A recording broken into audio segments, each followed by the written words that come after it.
Dati kaming tendera sa palengke.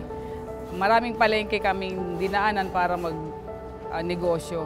So nag-start kami sa 7 pirasong manok. Pinagtiyagaan namin na pinipick up sa farm at binibenta rin namin sa palengke na madaling araw. Siguro almost mga 2 months na gano'n ang ginagawa namin at sa awa naman ng Diyos at tinangkilik ang aming hanap buhay. Nalalaglag kami, paulit-ulit, yung mga napupundar naming sasakyan, nabibenta, nababawasan. Pero kahit ganun pa man, laban kami, lumalaban talaga kami. Unang-una nagpapasalamat ako sa Panginoon sa opportunity na ibinigay sa amin na makapagtayo ng palengke. Marami pong salamat sa mga tenants na nagtiwala, lubos na pasasalamat ang pinaparating namin sa inyo. Naranasan po namin na matulog sa container van, yung unang-una naming office. Tapos sinara pa si palengke, tinitindahan namin. Paglipat namin ng palengke, parang nagtayo lang kami ng kanya-kanya naming mga pwesto, yung nagpukpuk lang ng may bubong, basta may bubong, tapos nagtitinda kami maputik, pag umulan, maputik. Pa kami sa putikan pag nagtitinda, pero talagang kinakarir namin yun kasi yung mga bata sabay-sabay nagkukuleyo.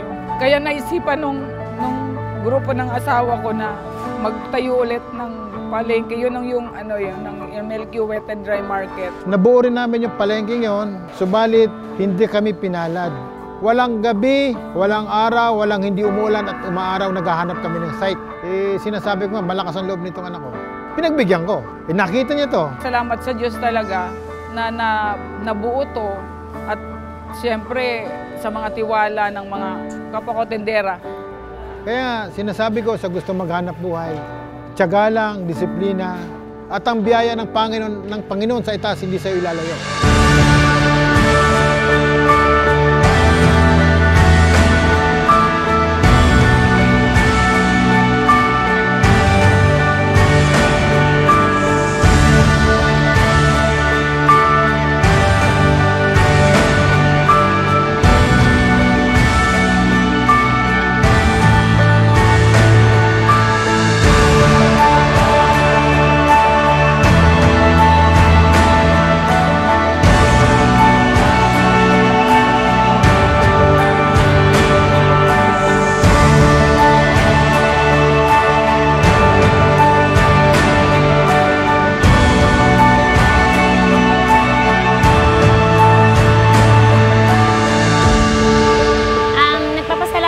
Sa management ng Metro Taguig Wet and Dry Market dahil sa binigyan kami ng stall para makapagtinda para sa hanap buhay ng marami. Ang message ko lang para sa buong Metro Taguig at sa bumubuo ng Metro Taguig na sina Sir Jello, Sir Robert, Ma'am Fatima, Ma'am Mavic, and also Sir Mark. Congratulations kasi may isa na naman kayong successful na business. God bless all of us and kaya natin to. Ito, mensahe ko sa mga tenant, magkaisa. Laban lang ng laban. Huwag susuko. Di bali sumuka. Huwag lang susuko. Yun lang. Salamat po. Sobrang excited na makisaya at maki-enjoy dito sa opening ng Metro Taguig Wet and Dry Market. Yeah. Dream big and never stop chasing it. Ganyan ang atake for today.